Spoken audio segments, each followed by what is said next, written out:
મહેન્દ્ર કુમાર શાળાના બાળકો આજે એક દિવસની પિકનિકમાં પંચાસર ગામે આવેલી રાજા જય શિખરીજી ચાવડા એની જે છત્રી છે એમની એ છત્રીની મુલાકાતે આજે આવેલ છે. ગુજરાતના ઇતિહાસમાં સુરવીર વીર પુરુષો તરીકે લોક પ્રસિદ્ધ ગણ્યા ગાંઠ્યા રાજાઓની યાદી છે.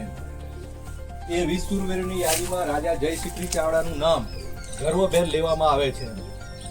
વલભીપુર એટલે કે સૌરાષ્ટ્રના પતન પછી રાજા જય શિખરીના પિતા રાજા પ્રતાપબાનુ ચાવડાએ વઢિયાર પ્રદેશના મુખ્ય મથક તરીકે હાલના પંચાસર ખાતે રાજધાની સ્થાપી. રાજા પ્રતાપબાનુ પછી તેમના પુત્ર રાજા જય શિખરી રાજગાદીએ બિરાજમાન થયા હતા. ઇતિહાસમાં ચાપોદકટ કાવ્યમાં આ બાબતનો ઉલ્લેખ થયેલો છે.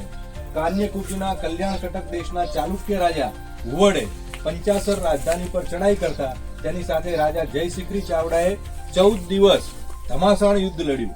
રાજા જય શિખરીએ હુવડ અને તેના સૈન્ય સામે અપ્રતિમ પરાક્રમ દાખ્યું અને સુરવીરતાના પ્રતીક સમી જય શિખરીજીનું યુદ્ધમાં મસ્તક કપાયું. પછી પણ તેમનું ધડ 3.5 દિવસ સુધી લડ્યું હતું.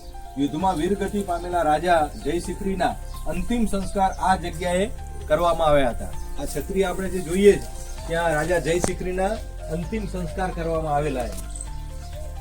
આ નરવીનની યાદમાં આશરે 1300 વર્ષ પહેલા તેમની શૌર્ય ગાથા ગાતી છત્રીનું નિર્માણ કરવામાં આવેલું છે.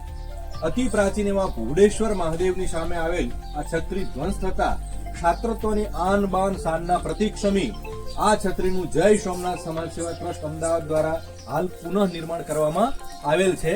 તમે જો આ છત્રીને આપણે અત્યારે જોઈ રહ્યા છીએ 1300 વર્ષ જૂની રાજા જય શિખરીની યાદમાં આ છત્રીનું અહીંયા બાંધકામ કરવામાં આવેલ છે. સમયાંતરે એનું રિનોવેશન પણ કરવામાં આવે છે.